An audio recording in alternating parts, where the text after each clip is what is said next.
Hey traders, this is Blake Morrow with Trader Summit. I have Mr. Richard Matthews from Pardus FX. How are you doing, kind sir? I'm very well indeed. Very well indeed. How are you? Good. You know, it's interesting. We're coming off of like 2 weeks, 3 weeks of a lot of data in the US.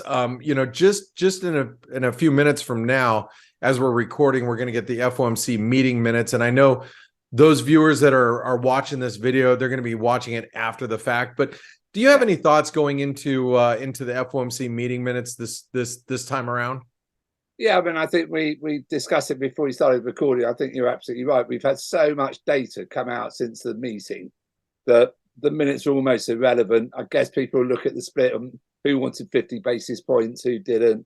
But I think that the non-farm payrolls, the data that's just come out is actually much more important, and you've got a lot more data to come out before the next meeting. So Yeah. I think they're probably the least relevant minutes that we've had.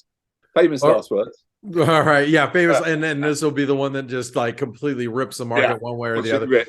But let me ask you about your opinions on the state of the market right now, because it seems like we're in a, if you look at global equity markets, it's like we're high enough right now where the market doesn't want to press any further. Yeah, But you take a look around and you're like, are things that bad? You have this big conversation about hard landing, no landing, or hard landing, soft landing, now no landing. I mean, people don't want to sell in that environment. You don't want to see any risk off. Where are you leaning? I mean, are you leaning towards, hey, 2023, the rest of this year is going to be an outstanding year and we're going to have no landing and growth is going to stay, robust globally and yada, yada, yeah. yada? Or do you feel like things are going to finally catch up with the market and the economy as the year goes on? Where do you stand?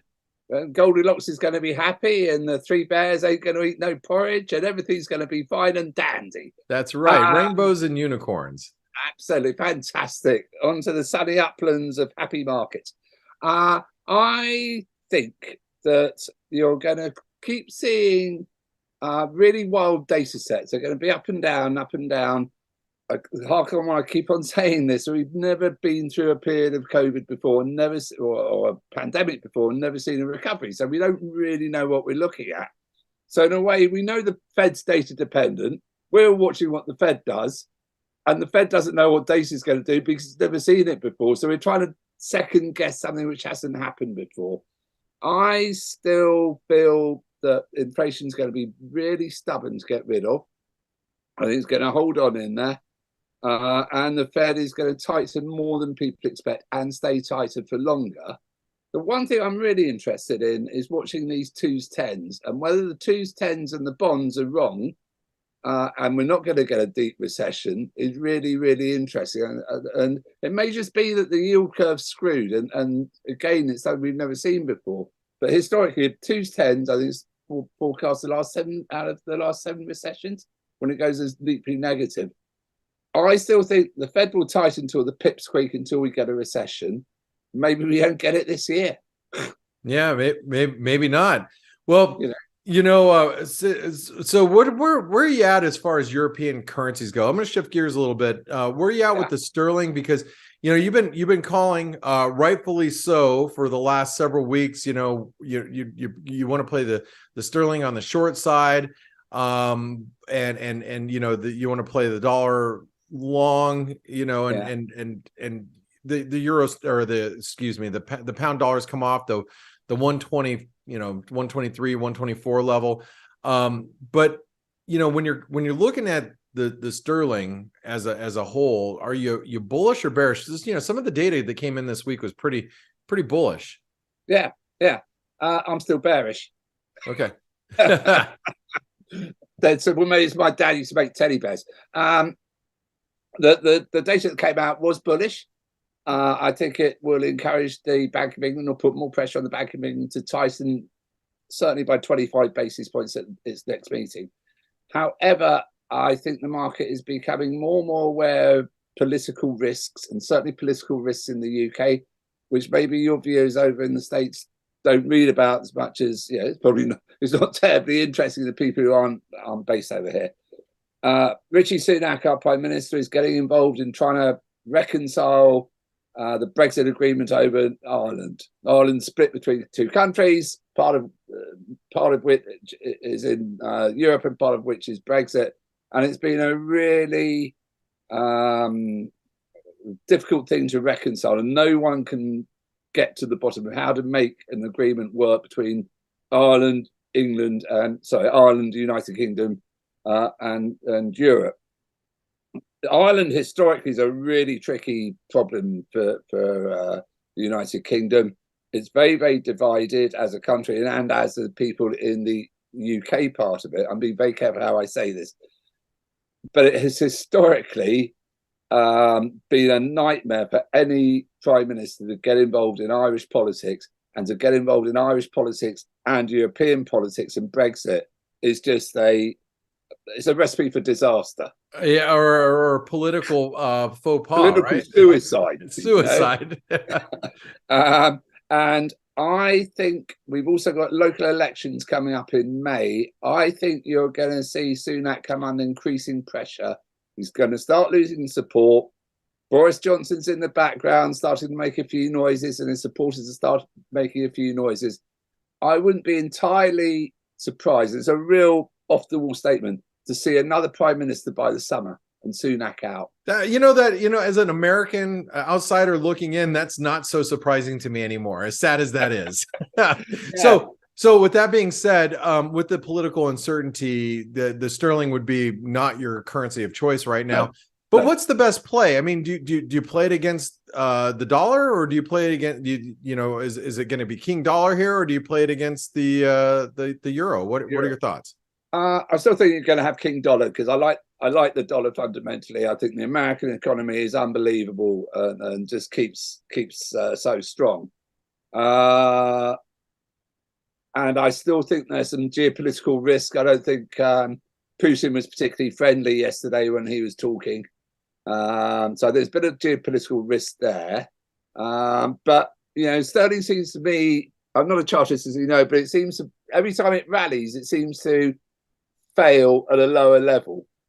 So it got up to 121 something, ran out of steam. Is that, I don't remember, I can't remember what it's called, but it seems to be,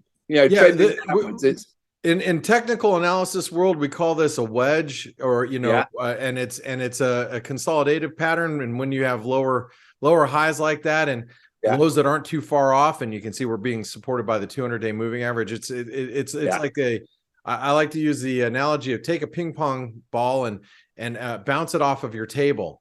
Once it every bounce gets a little lower, and then eventually it rolls off the table, right? Eventually it rolls off. So I mean, that's how I feel about it. I don't know where the bottom edge of that is, but if it gets down 118.60 or so, I was going to say 118.5. I don't think if it breaks that, you've got 2 cents in it, so 116.5. I would be targeting on that. So that to me is pretty logical. It's making lower highs the whole time. Yeah, I actually quite like the euro as well against sterling. I could see, could see that move a little bit as well. So my chosen play, at risk of being boring, so I say every week I'd still be short cable. I'd be long dollar. So what's going to be the catalyst that drives the dollar higher? Because right now, it seems at this point that yields continue to go up. Dollar's not really affected. Data is strong. People think that the Fed's going to have to stay hawkish and keep rates higher for longer, but yet, the dollar hasn't really responded. So what's going to drive the dollar higher? It's really strange, isn't it? Because the dollar should be higher, because all the, the signals that I would look for as a fundamentalist, are there. The Fed is going to stay higher for longer. I think Fed funds will go to 6%, which is probably a lot higher than most people think. Might just be some geopolitical action from China in Taiwan or in Russia or whatever, and there's a flight to safety on it. All right.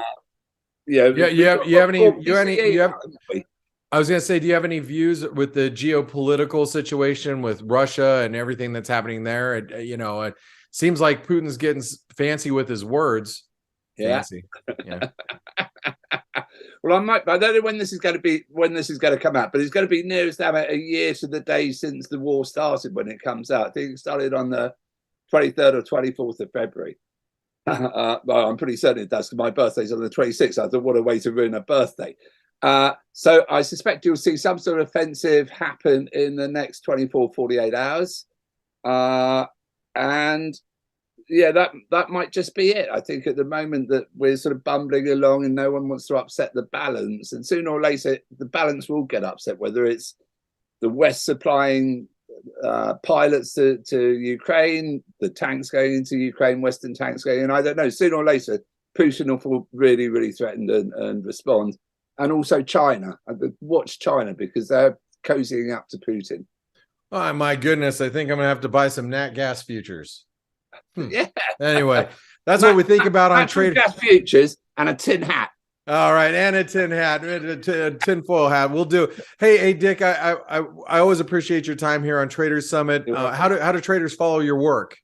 You can follow me at Dickie Matthews on Twitter, or you can get me on LinkedIn. Advice every day. Pardus FX. We publish a daily view of the market. If anyone wants to do that, just contact me. I'm very easy to get hold of. Awesome. And you know, I say I appreciate your write-ups here on the Trader Summit website. So if you all appreciate what Mr. Matthews has given to you, make sure you give him a thumbs up, subscribe to the channel down below so you don't miss any of this exclusive content.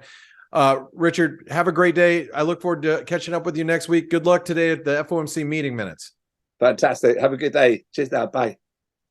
Hey traders, Blake Morrow here. Thanks for stopping by our YouTube channel. Don't forget to like, share, and subscribe to our channel. Also click the bell notifications so you do not miss any of our market-related trading analysis from some of the leading industry experts. Thanks for stopping by. We'll see you in the next video.